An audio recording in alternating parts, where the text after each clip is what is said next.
Well, now, Britain's independent financial watchdog, the Office for Budget Responsibility, says that the government plans to limit in-work benefits for EU migrants would do very little, in its view, to reduce levels of immigration to the UK.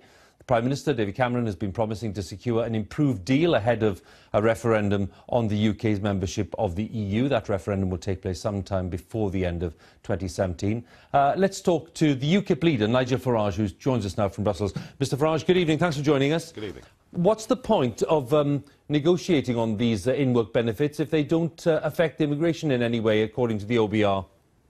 I would rather agree, yes.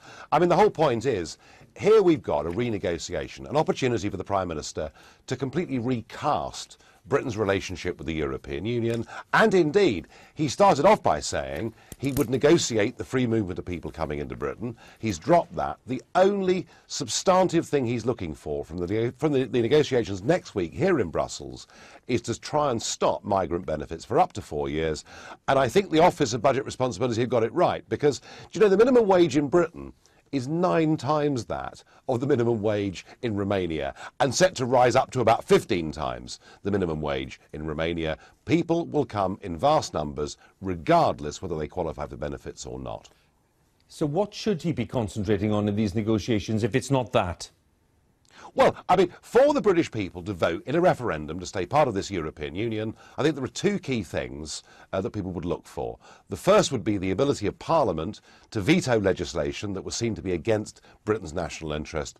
And the second, an absolutely crucial point, is that we can control who comes to live, work and settle in Britain. And that used to be an issue of just simply too many people coming to Britain, a driving down of wages. But I think post-Paris, this is now about security. You know, have we got the ability to stop bad people coming into Britain? And that isn't even on the negotiating table.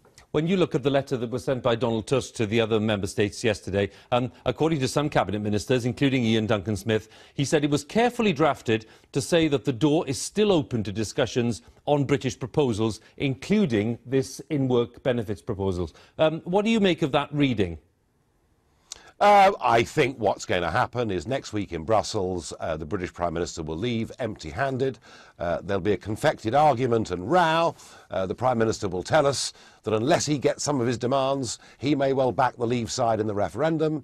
And then 8 weeks later, we'll be back here in February and there'll be a deal of some kind. The point I'm making is whether we get a deal on migrant benefits or not isn't the point. The issue is that we have an open door to hundreds of millions of people. We have net migration running at 1/3 of a million a year and rising.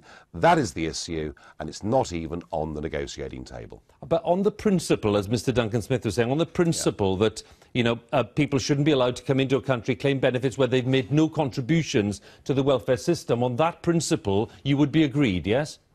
Well, of course, and in fact it was in the UKIP manifesto that period should be 5 years, and the government's nearly matched our original idea. Of course that is right, but it is a minor part of a very much bigger problem. I mean, our population now is rising by nearly 500,000 people a year.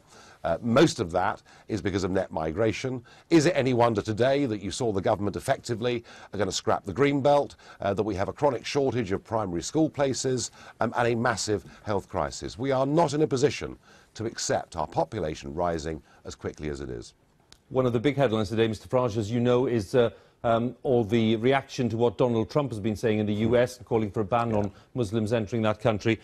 What are your thoughts on not just what he said, because there's been a range of reaction today, but on what's prompted his remarks as well?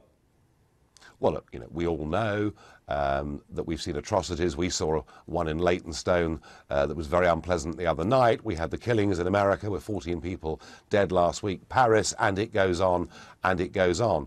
We have a huge problem, and we need to deal and worry about security in our own countries. I would suggest perhaps that's an even bigger priority than what happens in Syria. But I think that Mr. Trump's somewhat knee-jerk reaction to this, saying that all Muslims should be banned from coming into America, was perhaps for him a political mistake too far.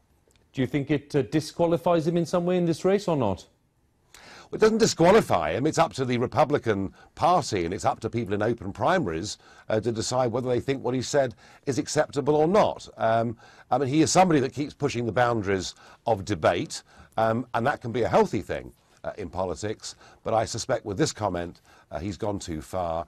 I would expect people to say, look, this is unreasonable, because what you would be doing is punishing a lot of very good people because of the actions of a few. Mr Farage, good to talk to you. Thanks very much for joining us. Thank you. Nigel Farage there in Brussels, the UKIP leader.